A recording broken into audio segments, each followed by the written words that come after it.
Morning, welcome to Life and Dreams. Throughout this series, we're going to be converting this Mercedes Sprinter extra long wheelbase into a fully off-grid camper van. So stay tuned, keep following, like, subscribe and share, and see how and what and why we're doing it along the way. Take care. This is the Mercedes Sprinter 2016. All the work we've just stripped out so far.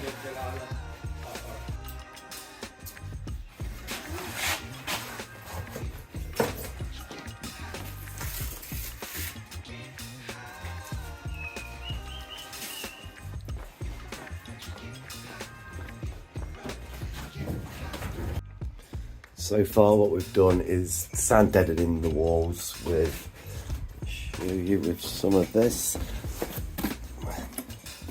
It's quite good stuff. Then we've used this it's 10mm thick sound deadening and insulation. So we've used that for the ceiling because that'll stop most of it. Then we're going to further go over with another membrane before we put a bit more insulation on top as well, just for extra. Then this will all be insulated with similar stuff to this, although it's slightly thinner than this because it wraps around all of these a lot better. So that's why we use that. And also on the Mercedes Sprinters, I am going to put some silicone around these things because it's a common problem with them. And as you can see, water's started to come in already, and I've seen those cause a lot of problems. So at this stage of van builds, we just want to make sure nothing like that's going to happen and rust it behind the scenes where we can't get to it ever again or see it. So these, we're putting a window in here, a large window in there, same as the one on the opening door, and another one above the bed, a small one, sliding one there as well. As you can see, I've just sealed those. I've actually used Tiger Seal. It's a bit better than silicone. I'm just going to smear my finger around it just to make sure they're all sealed up, so no water can ever come down there. Again, if there was involved in an accident or anything, they would have to snap them off outside and obviously re-drill them to replace the clips if that happened. Hopefully that won't happen. So then the next thing is take this floor up. Although the van is very tidy, I just want to check it, get rid of it and make sure everything's okay underneath, there's no rust and everything. Not only are we using a rock wool to insulate it, but this is the outer, it's not the inner skin. So we've put vapor barrier on it, rock wool at the lower levels where it's thicker, then moved on to this really thick heavy duty foam for extra insulation. To insulate all the ribs, what we're going to do is fill it with expanding foam. Then we'll go over. No air gaps. Yeah, then go over with another moisture barrier before we obviously put the battens up ready for the ceiling. And again, this has got this on it as well as vapor barrier behind. Then obviously a further piece of rock wool in there, then that'll go literally all the way over once we've done that. Obviously I've got a few more cables to run into there. But it's getting there. This is a VW transporter that's just been brought in by a customer, just been dropped off. I've not seen it yet, and it's coming for a diesel heater to be fitted somewhere. You just got to have a look around, check the location, make sure it's possible, and contact the customer back just to clarify he's fine with that. Then we'll get started. And there's a solar up there. It's got a nice roof spoiler fitted. It's the Highline TDI T30. Right, let's get started. So this is the diesel heater the customer supplied to be fitted. So apparently he's not had it out of the box yet, so it looks pretty much the same as normal Chinese diesel heaters. They do the job. On this one, we've got the tank. Because of time-wise as well, he's not too concerned about putting it onto the actual diesel tank itself, so we're not going to be doing that on this job. But further down the line, if he had more time, because he needs his van for work, so further down the line, if we have more time, then we'll come back and we'll do that for him. The wiring loom, one vent, a T-piece, the fuel line pipe,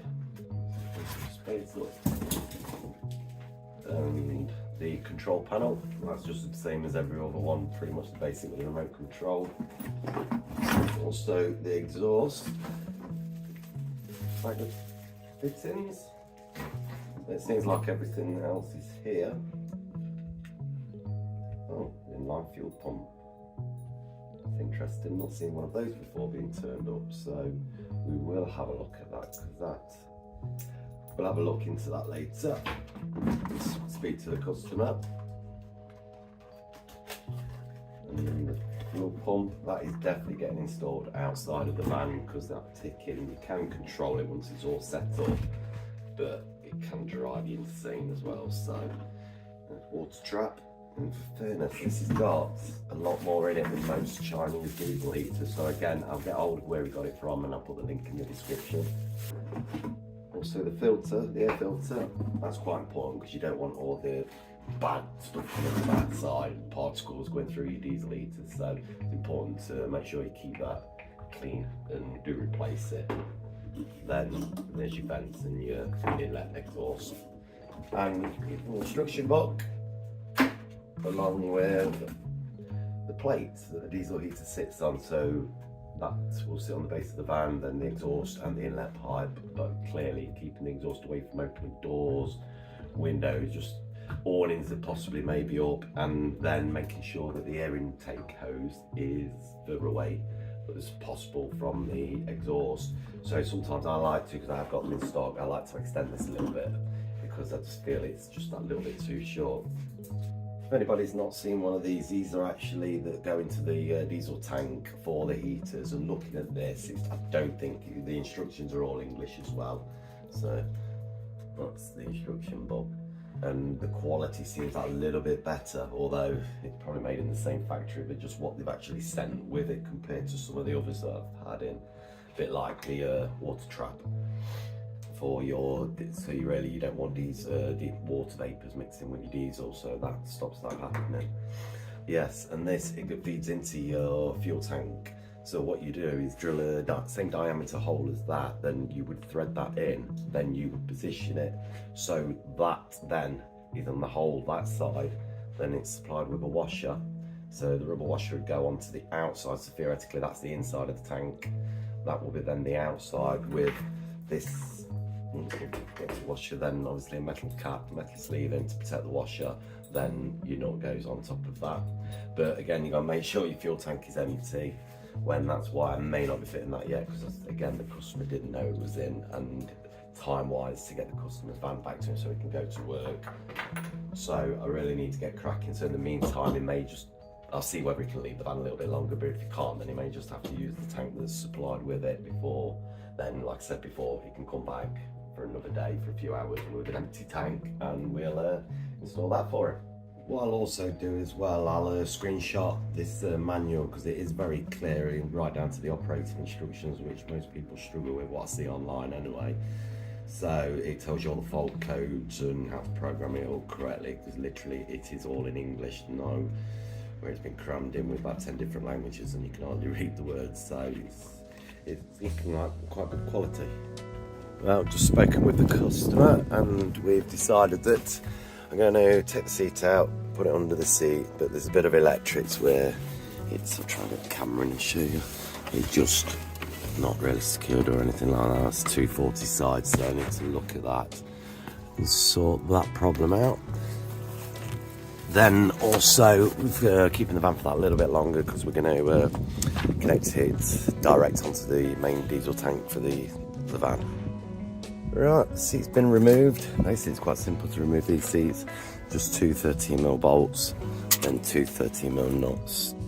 There, undo those, disconnect the electric part of the seat, which is just on a simple clip, just squeeze them together and pull it out. So now I'm just going to tidy those electrics up, make sure they're safe, then move them over the way, make way for the diesel heater, ready to mount the plate and get it all drilled through. Right, this is the issue we've got because of the plate being turned around. obviously that sits in that way and I need it to go that way. So what I'm going to do is I'm just going to get a compass and literally put it in the centre. I've measured it so it's the same distance. I no need to go any further than that. And I'll just screw around, cut that out with a jigsaw. Then put another sheet of metal around there just to raise that and screw that. Also you've got some fire cement in there, so just wrap that around. We don't want any leak back into the cab area. Poor little Lila don't like a jacket, but there's no fat on her, so gotta keep warm, doggy.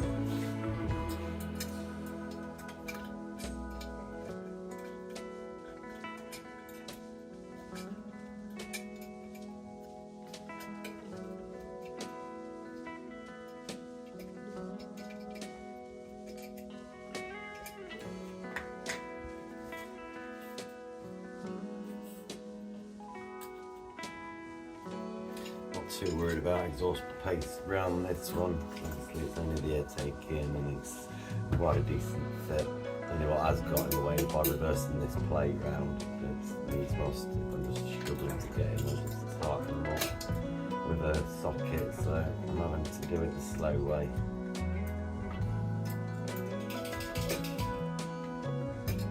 There goes the dog, not liking. There we go. Shake it off. Right, that's all done. Take it over, and then that's all done, and feed the pipe through the holes. Place this into it. First of all, I need to put some wrapping around that actually before I take it to the van, so I'm going to go with that first. Then take it over to the van, place it in, screw it down, seal round, so that's sealed to the base, and also it won't let any drafts come off. And also, I need to put the fuel pipe in and also wrap that as well, because the pump will be going underneath the van, because obviously the annoying. Right, as you can see, it's all been installed. It's all the things back there. There's a bit of sealing around there, so I'll just wipe that off. And I've just got to redo that. You can see bare wires coming out, so while I'm at it, I'm just going to get that done and sorted. And yeah, then we've just got the vent, get all this sorted, get it wired up. It's all nicely clamped down to there. It's all sealed all the way round as well. Then all the flooring. This was already here once, obviously. All I've done is just wrapped it a little bit just to protect it. And under there where it comes at the side, although that it's not going to get hot. And they might get warm, but they never do really get red hot when you can touch them. Well, you can't touch them even. Then obviously I've just got to reroute this socket. So I think I'm going to put the socket there, just move that slightly over if I can. Or I might actually put the socket there, move that over, and then that'll cover that hole then. Then I'm going to have to make some sort of plating just to, it'll accept the blower with a short piece of hose on, I think. So basically that's out the van. So that was that way around towards the door. Then this is what we've made. So just needs to, that will mount there, and again it will be carpeted over. It's just that it's been we've only got a little amount of time, and the time I've ordered this and delivered it, the customer wanted to do it themselves. It's not an hard job, so I'll just put some screws in so we can actually take it off and just tuck the carpet underneath when it's due, and that just gives it, from that angle you see, that little bit more room, and you can't be seen because it's down the side, so it just kicks it out, and once it's carpeted it'll all blend in. I could have made that a little bit smaller, but to be honest, it's with the angle of the pipe that goes behind, I've not got much room, so it just gives me that little bit of extra to be able to get the clips on and everything. Right, as you can see, it's all installed. The vent coming out there, and the socket back in. Need a cigarette lighter. Just about to, obviously the seatbelt warning light, just about to install the seat and plug that back in. Then tomorrow just get under the van, connect it to the tank, and clip the exhaust in position. Right, we've cleaned all the floor up. It's come up really well actually, so we're just about to get rid of the tape around these holes, fill them in with silicone and just tape around them. So they're where the tie downs went for when the wood was down again, so We'll be sticking that back now. We'll show you as we go along anyway. But all that was some oil, that grease that you're seeing, it was covered. And the chap in Thailand, he actually stored a motorbike in here, big Formula 1 with sidecar. So we think that it was definitely oil, and that's where it came from. It was spilt. So again, it's always important just to come and take that floor up, even if you think it's going to be nice underneath and it's a good level platform to work off. Best thing, just get it up and treat it. Then barrier, we are going to barrier it as well for same stuff we've used up there. Vapor barrier. Vapor barrier, that's the word. Cheers, Jake. Right, doing spraying it all. We can overlap that by a few mil and just stick it onto the floor. Are you having fun, Jay? On it like Sonic. Right, we've now put the vapor barrier down. Well, vapor barrier through insulation. We've filled all the holes in, stuck all that round everywhere, ready for the next stage. Glue it down. All we've just used is the no nonsense from Screwfix contact adhesive. Boiler's paying more money. It does exactly what it says on the tin, and we've used it in the building trade for a long time now. All the no nonsense, it is good stuff. Obviously some of it, like your contact adhesive, I don't think is as great. Someone might disagree with me, but hey ho. So people might ask what's different to this channel compared to any other conversion channel out there. The difference is we bring experience, may not necessarily all the experience in van builds, but experience from the building trade. So we've got gas engineers, myself, qualified bench joiners and cabinetry makers, electricians, mechanics. So we are trying to launch this channel, so not to tell you how to do it, just to pass our past experiences on products, hardware, why we use that, the way we do it. Other people might have different opinions to us and say, well, we want to do it differently. That's fine. We're not here to teach you how to suck eggs. All we're trying to put across is why we do it as a business and why we use certain materials, why we use certain tools. For instance, just the makes of tools, because certain things are better for the job than others. And products, right down to a screw. Some screws for certain applications will make your life easier than others. So that's what we're here for, to basically go over what we have learned in the past. Well, for myself, it's literally coming up to 30 years. For myself, nearly 30 years. So is my cabinet maker, Jay. He's been in the trade nearly 27 years. So it's a vast amount of experience that we as a company are putting into these vans, and also want to help you guys.